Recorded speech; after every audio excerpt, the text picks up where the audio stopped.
Boa noite a todos, né? É sempre bom, né, a gente retornar a essa casa, né, hoje, né, um dia, nós estamos num mês especial, né, retornar, a gente tratar justamente hoje de um assunto tão melindroso, né, tão delicado, eu acho que, e ter um certo trato, ainda mais no momento em que nós estamos vivendo, né, uma intolerância exagerada, né? Se um leva tiro, eu comemoro. Se o outro é mandado embora, eu comemoro. Se o outro é preso, eu comemoro. Então, a intolerância tamanha, né? E o assunto de hoje é justamente também uma forma de nós convocarmos e quebrarmos uma falsa premissa que se muito tem a respeito daqueles que buscam a porta falsa da solução dos problemas. Somente às vezes a gente acaba até criticando, né? Aquele irmão que procurou essa falsa porta, né? Como diz Arthur Valadares, né? Ah, vai ficar tantos anos no umbral, né? E nós esquecemos o principal, que é consolar, né? Esse que a gente esquece, isso que é isso que Jesus fez, né? Então, o objetivo nosso de hoje é buscar uma forma, né? Que o tema que a Casa Esclareceu é justamente a visão espírita do suicídio e como lidar com ele. Porque não adianta, né, a gente só falar o que acontece, mas como nós vamos lidar? Que essa que é a beleza da fé raciocinada. É acreditar e saber porque eu estou acreditando.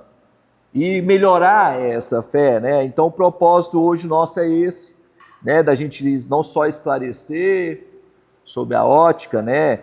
E consolar, né, e prevenir, né, porque como diz Emmanuel, né, numa passagem no livro, no capítulo Imortalidade, né, Recados do Além, né, sairemos da morte tantas vezes quanto for necessário, jamais a vida. E é interessante porque é isso, porque a doutrina espírita, né, ela veio e ela nos traz, ela nos esclarece, né, sobre tudo, sobre os aspectos da nossa vida, né. Ela nos traz uma visão, né, diferente, porquanto uma visão diferente, mas ressuscitando o ensino de Jesus, né? Até porque, né, ressuscitando, porque nos traz informações que vêm reforçar, realçar e nos dar mais força no caminho dessa jornada. Quem aqui não... Eu acho que praticamente todos tem conhecimento de alguém que partiu por essa falsa porta, né? Ou que tentou, né? Ou que tentou. E aí é onde, né, que a doutrina espírita vem nisso, ela nos mostra, né? Começa, né, interessante, e aí a gente começa, sempre teve essa ideia, né, da imortalidade da alma. Isso sempre existiu, essa parte. A questão é que na antiguidade, por exemplo, esse conhecimento, essa ideia de imortalidade da alma, né, era iniciático, né? Alguns poucos que tinham isso, né? E aí Jesus veio, né? Jesus veio, nos apresenta isso, nos mostra, né, de que a vida não cessa, né? E a gente gosta de falar eu gosto de falar que é o que não está no Evangelho. Jesus não morreu para salvar a gente. É uma falsa premissa, não existe no Evangelho, pode revirar. O que salva é a vida de Jesus. A vida de Jesus, o seu ensino. E aí ele deixa isso claro, porque tanto que depois que a humanidade o matou, assassinou, ele apareceu para Maria Madalena, né? Apareceu para os discípulos, depois, né, os 500 da Galileia. Então é interessante, porque esse que é o ensino de Jesus, né? Jesus vem nos apresenta aquele Pai, enquanto antes nós tínhamos um Deus, né? Um Deus sobre-humano, né? Um Deus que criava o mundo, que criou o mundo em 6 dias, descansou no 7º, né? Jesus nos apresenta um Deus Espírito, nos foi apresentado enquanto no início nós tínhamos que era necessário na nossa faixa do progresso aquele Deus que a gente tinha que agradar, né? Deus que a gente tinha que fazer oferendas. Jesus nos apresenta um Deus que não precisa, é um Deus de contato, um Pai que não há necessidade, né? E aí Jesus nós tínhamos um Deus exclusivo de um determinado povo, né? Povo judeu, está lá no Velho Testamento. E aí a gente vê, Jesus nos apresenta um Deus onde fala que todos somos irmãos, né? É interessante porque aí nós vamos observar em que Jesus, já sabendo disso, dando mais o próximo passo para a humanidade, né? Enquanto nós tínhamos também, nos foi apresentado no Velho Testamento, um Deus que eu tinha que fazer trato, fazer oferendas, né? Se eu não agradasse esse Deus, ele matava todas as crianças, né? Está lá no Velho Testamento no Egito, né? Matou todos os primogênitos, né? Aí nós vemos um Deus, Jesus nos traz um Deus Pai, um Deus que perdoa, né? E aí a gente começa a compreender isso, nós entendemos que começamos a afastar de tudo isso. E Jesus, já sabendo disso, até para que nós possamos entender, para que nós possamos ter essa compreensão e principalmente tratar do assunto de hoje, que eu digo, é muito delicado, é muito melindroso, né? É uma forma de que nós temos que tratar disso para que não ofenda, porque nós estamos vivendo uma pandemia. Essa é a verdade. A pandemia do suicídio. Então, só para nós termos noção, por ano são 770 mil pessoas que buscam a saída dessa porta falsa. E a cada 30 que consegue se auto-exterminar, existem 20 tentativas. E é outro interessante, isso é uma pesquisa da Organização Mundial da Saúde, tá? Que a cada 40 segundos uma vida se vai pelo suicídio. Então nós estamos olhando aqui, a cada dia são 38 brasileiros que se vão por essa porta. É uma pandemia. E é interessante que não só a ciência, existia aquela questão, nós não podemos falar, nós não podemos falar sobre esse assunto. Não, o caminho é outro, é a conscientização. Nós vamos ver hoje assim, as causas, né? E como. E principalmente para que nós possamos lidar com os que ficam. Porque os sinais estão aí. E quem é pai, eu gosto muito de falar isso, nós pais, até da nossa vida é muito corrida no dia de hoje, sabe? A gente não passa, e os sinais estão aí.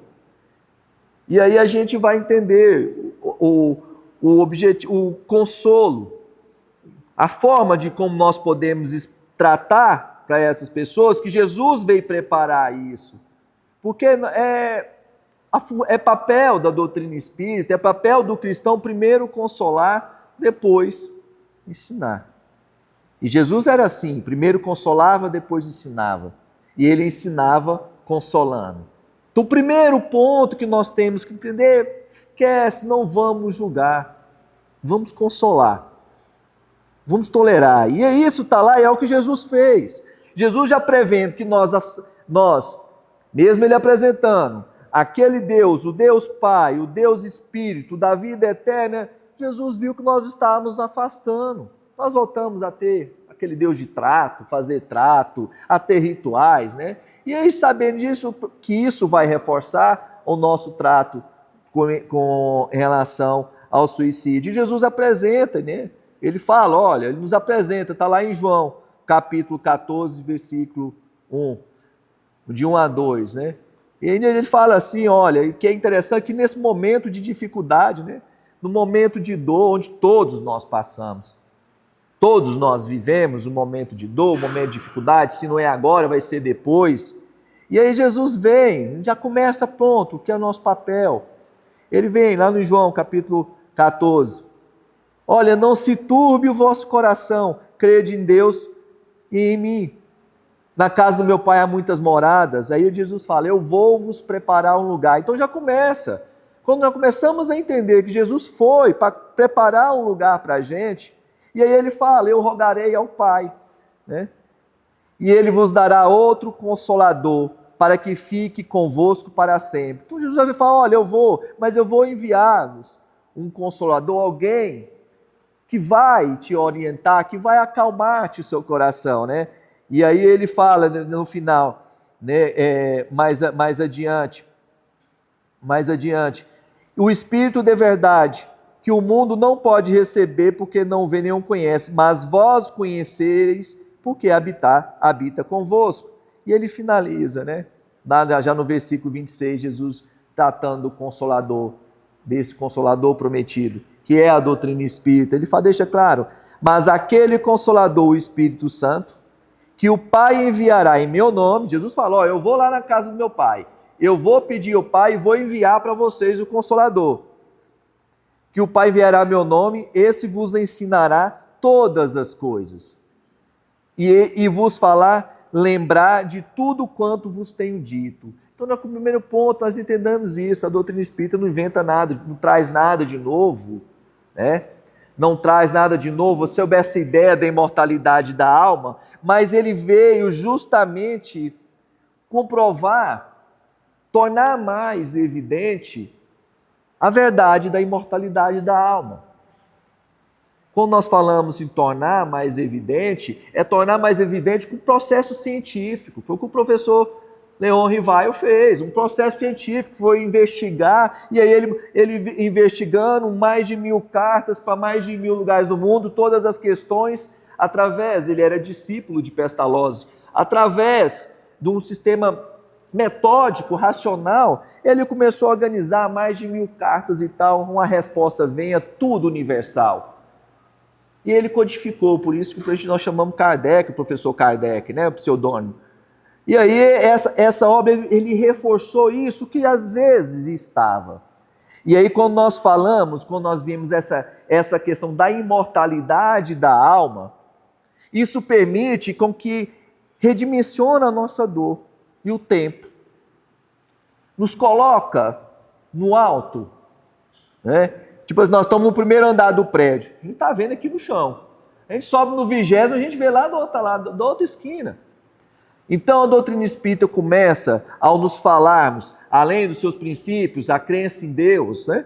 A crença na imortalidade da alma, a bênção da reencarnação, ao trazer essa verdade que Jesus, ao relembrar dessa verdade, né? De que nós somos seres espirituais, que a nossa vida não cessa nesse momento, isso nos dá um conforto a respeito da dor. Torna aquela dor, que às vezes nós achamos que é infinita, insuportável, nos explica, fala, olha, calma. Como Jesus disse aos seus discípulos, acalma-te. Eu vou, na casa do meu Pai tem muitas moradas, eu vou e vos enviarei o Consolador, acalma-te. Então, a doutrina espírita é isso, ela nos ensina, ela redimensiona, e nos redimensiona o tempo. Então, aquela dor que às vezes, aí você consegue compreender, olha, se você está com a doença, não tem cura, e aí? Né? E a doutrina espírita nos consola, começa a nos mostrar, aí principalmente depois dos relatos, da quantidade infinita de relatos dos espíritos, né? Seja das obras doutrinárias, seja nas sessões de psicografia, seja nas reuniões mediúnicas, nós começamos a entender essa dimensão, né? O tempo espiritual não é esse tempo, e a doutrina espírita vem, está lá no Evangelho, né? Kardec, no capítulo 15, no item 4. O Espiritismo nos ensina que devemos enfrentar com calma essas contrariedades, tratando-as como acontecimentos passageiros, pois a vida continua e o nosso sofrimento não são eternos. E aí quando nós começamos a colocar isso em nossa vida, como Emmanuel fala, né? Emmanuel, ele fala o seguinte, que muito se fala, né, nos meios espiritistas sobre fé raciocinada, mas pouco se fala sobre razão iluminada. E é interessante porque eu gosto desse termo, quando Emmanuel fala em razão eliminada, porque a nossa vida está cada vez mais espiritual. E quando nós colocamos no nosso dia a dia, nos nossos negócios, no nosso trabalho, na nossa família, nos nossos amigos, quando nós colocamos o espiritual, entendemos que o mundo vai mais além do que essa matéria, como eu sempre repito aqui, né? De que nós somos seres espirituais que têm um corpo e não um corpo que tem um espírito. Então, como nós entendemos isso, eu começo a olhar as minhas relações com um aspecto espiritual, as questões passam a ser mais compreensíveis. E aí, essa quantidade infinita de relatos, em que todos os irmãos que buscam a saída por essa porta falsa, uma coisa é unânime: todos encontram a decepção. Todos.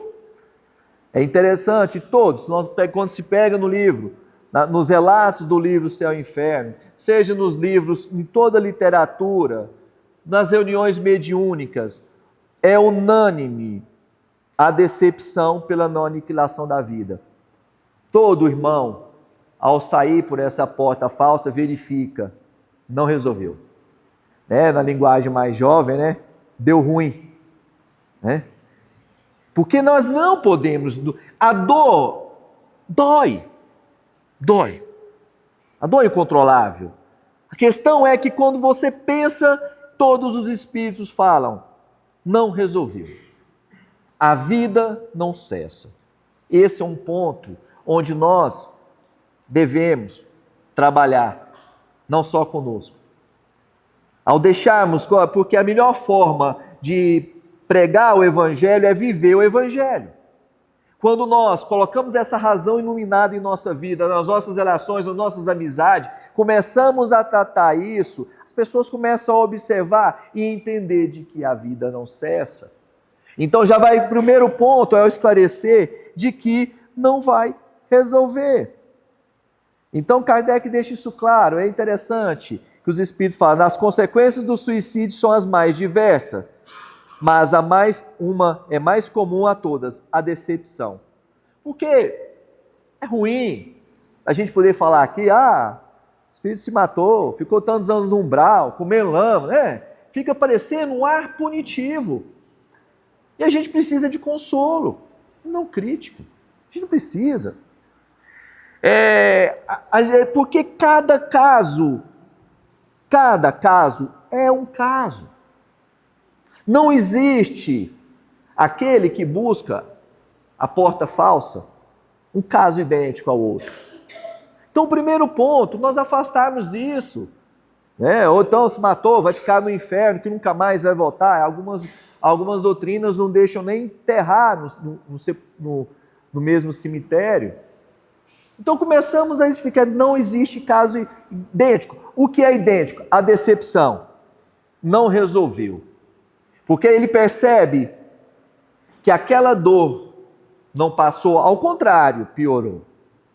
Porque quando você percebe que aquilo que você estava achando, que estava na dor, aí você vê aqueles que você mais amam, chorando, sofrendo, aí vem o remorso, a dor. Então a decepção. Então quando nós começamos a viver o Evangelho, a usar essa razão iluminada, no nosso trabalho, no nosso negócio, as pessoas começam a sentir e a entender isso. Olha, não cessa. Esse é o primeiro ponto, uma forma de nós enfrentarmos, E aí quando e Kardec, nesse trabalho, nesse compêndio, ao evidenciar, deixar claro essa existência desse mundo espiritual, ele deixa claro sobre as consequências do suicídio. Ele pergunta aos espíritos, quais, em geral, com relação ao estado do espírito, as consequências do suicídio?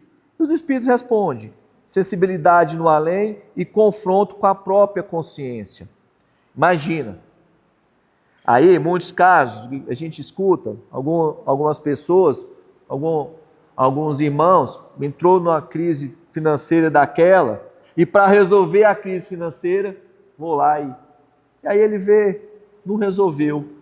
Aí ele vê que o problema aumentou. Aí aonde vem? Vem a consciência, né? Vem a consciência, vem a realidade. E o pior, a incapacidade de não poder fazer nada. Não é castigo, porque Deus, a gente repete, Deus é bom, soberano e justo. Deus nunca desampara os seus filhos, nunca. Mas Deus é justo. E aí quando nós começamos a ter essa ideia dessa imortalidade, né? E essa consciência da vida futura ajuda a prevenir. Ajuda a prevenir. Às vezes o colega, porque nós não sabemos, como eu disse, nosso ritmo de vida está tão robótico, né? E às vezes nós não olhamos, mas às vezes o colega num sinal, porque nós vamos falar também um pouquinho sobre os sinais, tá? Porque nós fechamos os olhos. Um altíssimo índice de autoextermínio de adolescentes, né? Isso aqui virou uma coisa de maluco, né? Uma fonte de prazer imediato, incontrolável, né? E aí a gente começa esse primeiro ponto, né? Que é a consciência, esclarecer isso aí facilita. Olha, calma, aquele colega está num momento difícil, não sei o quê. Cara, calma, se resolve, né? Ditado um colega amigo meu, calma, é com o andar da carruagem que as abóboras se ajeitam. Aguenta, né? Tá difícil? Tá, não estou falando que tá fácil, né? Calma, tá fácil, né? Não tá fácil não, é isso mesmo, mas vamos. Então quando a gente começa a entender, fala, cara, não vai resolver. Então quando a gente começa de pouco, principalmente na nossa casa, com os nossos filhos, com os nossos pais, sabe, com os companheiros, a gente começa a entender isso, a colocar isso, então já começa a afastar, porque não vai resolver. E aí vem um ponto, então já que não vai resolver, a nossa vida é eterna, essa dor ela é pequena. Então aguenta, acalma-te, porque Jesus consola. Os bons espíritos consolam a todo momento. Nós falamos aqui certa vez a respeito, né, que nós somos tipo antena de televisão, né? Sintoniza na Globo, você não vai pegar canal da Bandeirante. Se sintoniza na Bandeirante, não vai pegar canal da Globo, né? Somos seres espirituais e como seres espirituais que somos, que é essa que ficou cientificamente comprovado nesse trabalho de Kardec, né, vamos dizer assim, metodicamente, nesse trabalho racional, então nós somos espíritos, seres espirituais. Então nós atraímos, está lá na questão 499, né, quando Kardec indaga se somos influenciados pelos espíritos, né? Os espíritos respondem, muito mais que imagineis, muitas das vezes somos nós que vos dirigimos. E aí nós entendemos que basta a prece, nós entramos em sintonia, mudarmos essa sintonia, somos consolados. Começamos a entender, e aí onde no Evangelho segundo o Espiritismo, né, Kardec vem nos falar sobre a causa, né, dessas dores, como enfrentar. Assim fala Kardec, a calma e a resignação, auridas da maneira de considerar a vida terrestre e na confiança do futuro, dão ao espírito uma serenidade, que é o melhor preservativo contra a loucura e o suicídio. Porque, ao contrário, aquela pessoa que está naquele momento super complexo, não existe problema maior do que o outro. O que é problema pequeno para mim é um problema insuportável para você. O que é um problema de nada para você, para mim é o mais insuportável que tem. Não existe medir dor. É outro ponto, nós não devemos medir dor. Aquilo é frescura. Não. Dor não se mede. Dor é dor. Então, às vezes, a dor, né? A gente acha que aquilo ali só porque o Vila perdeu, agora o cara vai ficar depressivo, né? Não, dor é dor. E aí a gente vai, ao mudar esse ponto de vista, né? Olha, vai passar? Pronto, porque aquele que acredita que encerra, essa dor vai ser infinita. Se eu penso com os olhos de que a vida encerra, nesse envoltório, aquela doença que se mandou insuportável e não tem cura, eu vou querer amenizar. É natural, é instinto de sobrevivência. É natural nós tentarmos resolver, amenizar a dor. Normal, é compreensível. E aí é instinto de sobrevivência. E aí quando nós entendemos que esse tempo espiritual nos dá a esperança de ficar, olha, tá, vamos fazer o seguinte, vamos começar, vamos fazer uma prece, vamos lá. Começa a mudar. Se não precisa, às vezes, a pessoa vir com você, faz você de longe. Somente para os pais. Eu friso muito no Evangelho no Lar. É porque um dia nós vamos falar aqui sobre o Evangelho no Lar, sabe? Tem um livro muito bom da professora Sueli Caldas Chuva. Não tem noção da força de que é o Evangelho no Lar, na casa de cada um.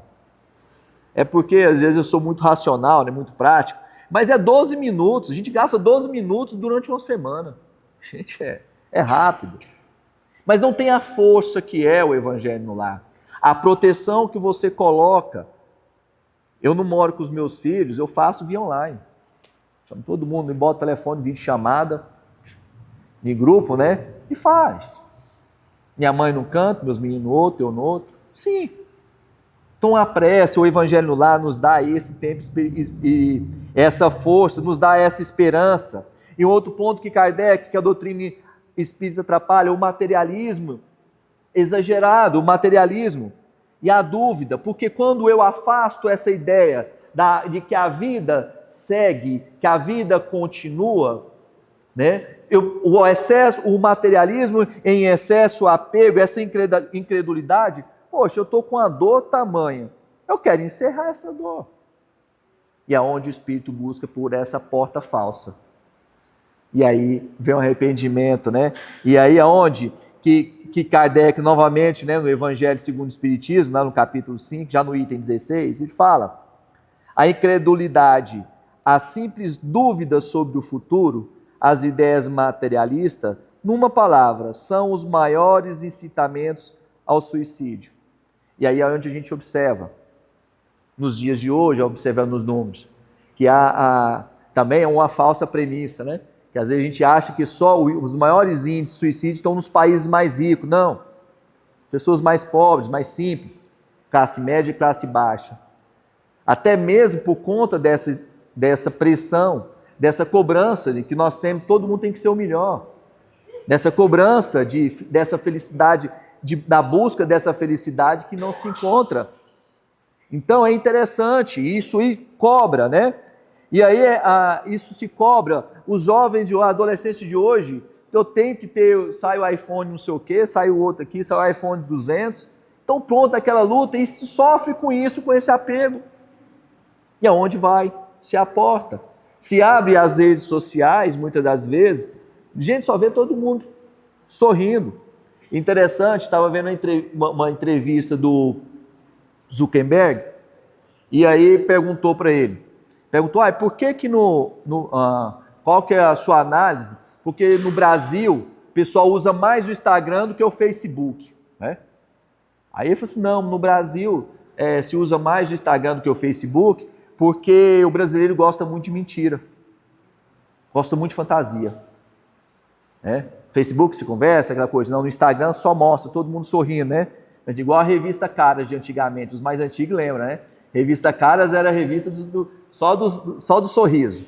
E aí a gente começa a entender essa imortalidade da alma. Começamos a esse esclarecimento, começamos a atuar no Evangelho, a dedicação do Evangelho do lar, né? Começamos a trazer essa vivência espiritual, essa vivência de Jesus para sua casa. Porque quando a gente fala em trazer Jesus para sua casa, para sua vida, trazer essa razão iluminada, né, que Emmanuel fala, não é necessariamente sair a todo mundo, parando todo mundo pregando, não. É você viver. É a caridade. É exercitar a benevolência para com todos. É exercitar a indulgência de que eu erro, você erra, né? É exercitar o perdão. Por isso, a gente repete, e nós vamos continuar repetindo, por isso que nas casas espíritas fala, Kardec deixa isso claro. Fora da caridade não há salvação. Por quê? Fora da benevolência não há. Então é esse exercitar da benevolência que não se está fazendo mais. É esse exercitar da indulgência. Que eu erro, você erra, não me cabe julgar. É o exercitar do perdão. E é bom e interessante a gente deixar isso claro, porque perdoar é exercício. Perdoar é exercício. Porque perdoar não é esquecer a ofensa. Isso é Alzheimer. Né? Perdoar não é. Perdoar, às vezes você vai perdoar, você não vai ter que conviver com a pessoa, porque às vezes ela te ofendeu, você vai chamar a polícia. Você vai ter que chamar. Às vezes você vai ter que processar. Perdoar, como diz Divaldo Pereira Franco, através de Joana de Ângeles, é renunciar à vingança. É renunciar. Esse é o conceito que eu gosto, que é um conceito de exercitar. Perdoar é renunciar à vingança. Tanto que em todo processo obsessivo, você vai ver, sempre tem a vingança. Sempre. Então, quando nós exercitamos em renunciar à vingança, essa é a essência do perdão. Porque às vezes você não vai ter que conviver, mas se você deixa de lado, traduzindo para uma forma bem moderna, né? Perdoar é #fui. Né? Tá, me ofendeu? Beleza. Porque o seu perdão, se você não perdoar a pessoa, é irrelevante para ela. Porque o mal que ela fez, ela vai receber, porque Deus é bom, soberano e justo. Então ela fala, eu não perdoo o fulano. Isso não vai mudar na vida do fulano. Não vai. Por isso que perdoar é #fui. Porque você deixa, tá? Você arca. E aí começamos a entender, caridade é isso. E é isso como nós começamos a colocar isso em nossa casa. Isso é ser Jesus. Porque Jesus a todo momento foi isso. Jesus foi benevolente para com todos. Todos. Né? Jesus foi indulgente com os erros alheios. Né? A ponto de baixar, escrever no chão e falar, olha, e levantar, olha, quem não tem pecado que atire a primeira pedra. Né? Aí a moça vira para o cara e fala assim, mas eles me cuidam, olha moça, se eu não te julguei, vai no peque mais, eu não vou te julgar. E ele podia. Nós estamos falando da passagem, vamos traduzindo uma linguagem bem informal, para que nós possamos entender isso. E aí quando nós colocamos traz isso para a nossa casa, para o nosso lar, para o nosso trabalho, essa razão iluminada de Emmanuel, que Emmanuel tanto fala, as coisas começam a fazer claro. Aí nós vamos começar a ter moral, condições de chegar e falar, não amigo, tá difícil, calma cara. Você não precisa chamar, vai lá para o culto. Não, calma, faz o seguinte, depende do que você acredita em Deus ou não, faz uma prece, vamos fazer o seguinte, vai melhorar, aguenta as pontas. Não vai resolver. Pensa assim que nós vamos trabalhando, isso é caridade, isso é benevolência. Aí o cara fala, não, mas eu pisei na bola, eu fiz... Não me cabe julgar não, toca o barco, cara. É assim. Aí a gente vai começar a entender, aí sim sai o resultado. Porque quando você mostra para ele os impactos dos testemunhos do além, quando você começa a explicar para ele, fala, olha, você vai ver, não vai funcionar. Vai num livro, um livro Memórias do Suicida, vai falar o que Camilo fez, o que Camilo sentiu.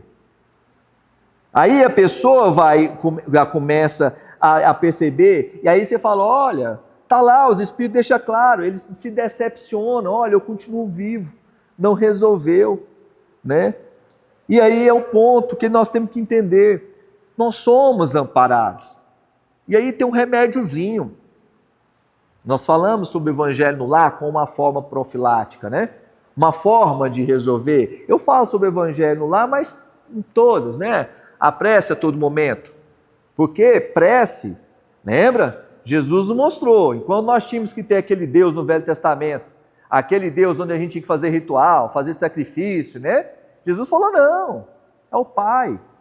Ninguém precisa de formalidade para conversar com o Pai, é orar. E está lá, os Espíritos nos ensinam.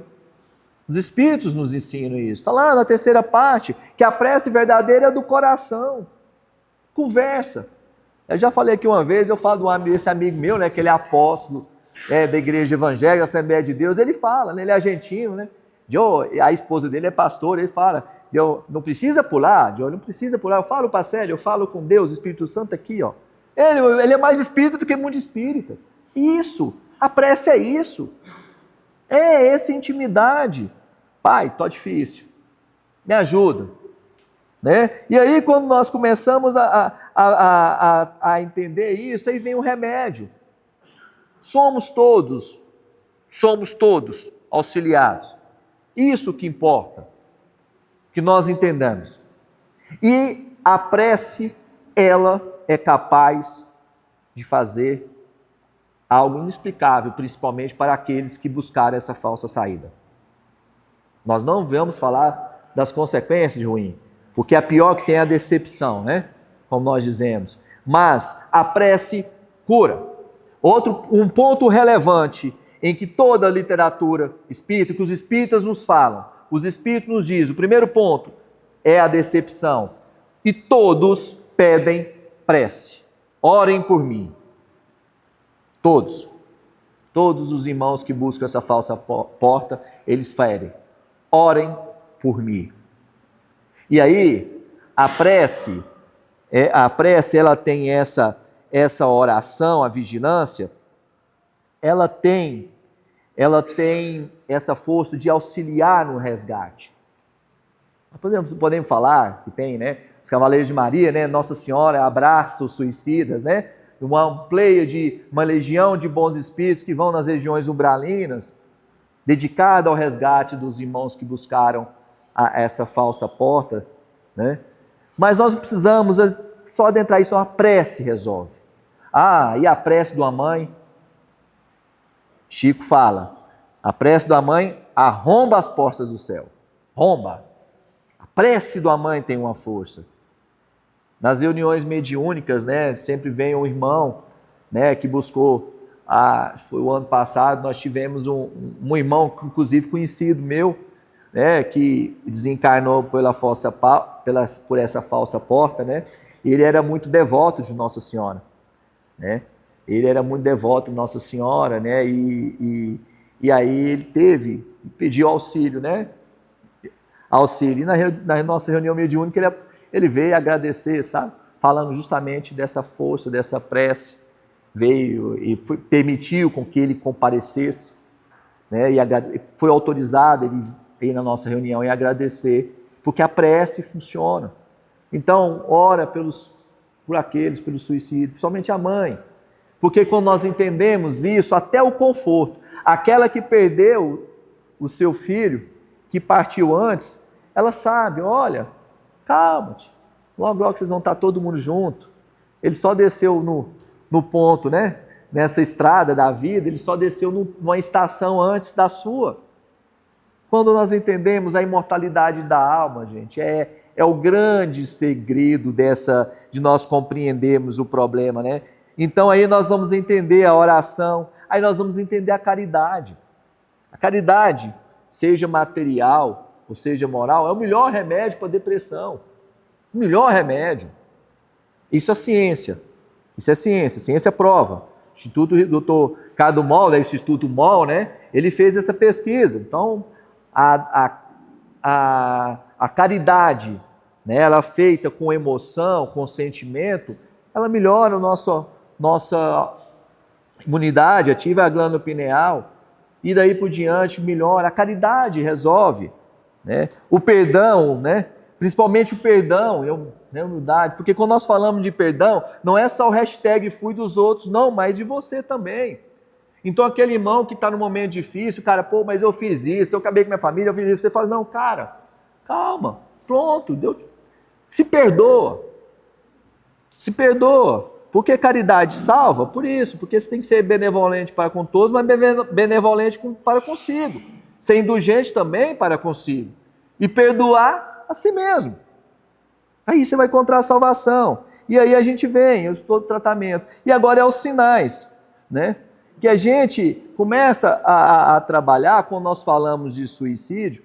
Então entender que é uma causa complexa e que decorre de muitos problemas psicológicos e transtornos, onde o abuso de substâncias que entorpece, ela maximiza isso. E aí a gente entende, quando maximiza isso, a influência espiritual prorroga.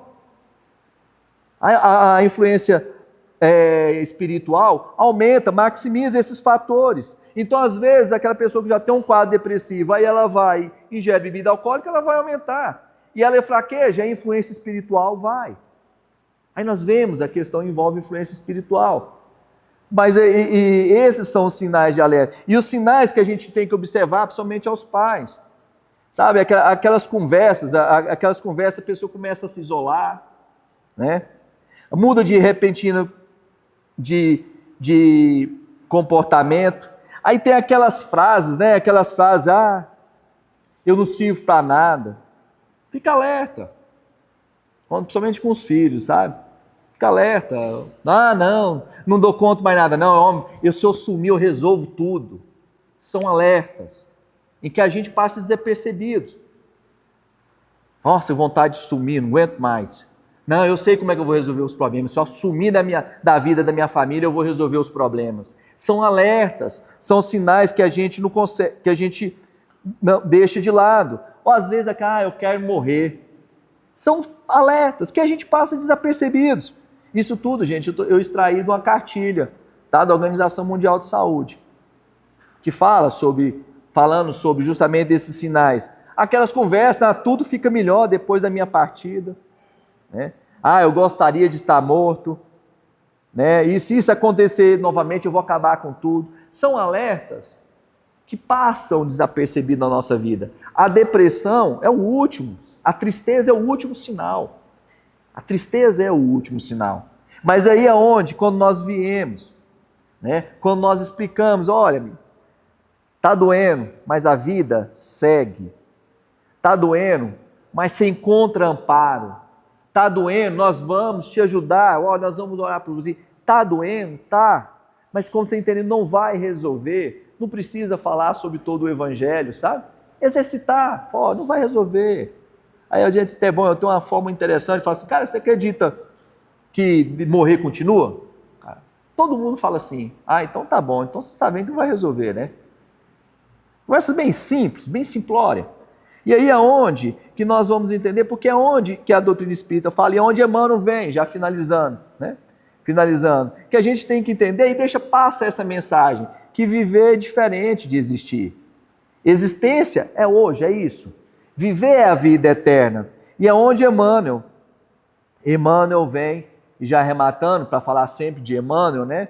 O nosso evangelista, né? O discípulo, né? O discípulo de Jesus, né? Esse discípulo que mais de 400 obras, né? Através de Chico, né? Falando sobre o evangelho, né? 100 obras diretas, Emmanuel vem auxiliar para nós falarmos justamente sobre existimos. Existimos.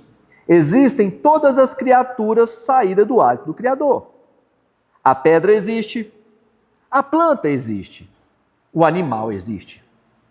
Existem almas nos passos diversos da evolução.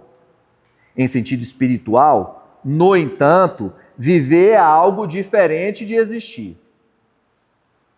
A vida é a experiência digna da imortalidade.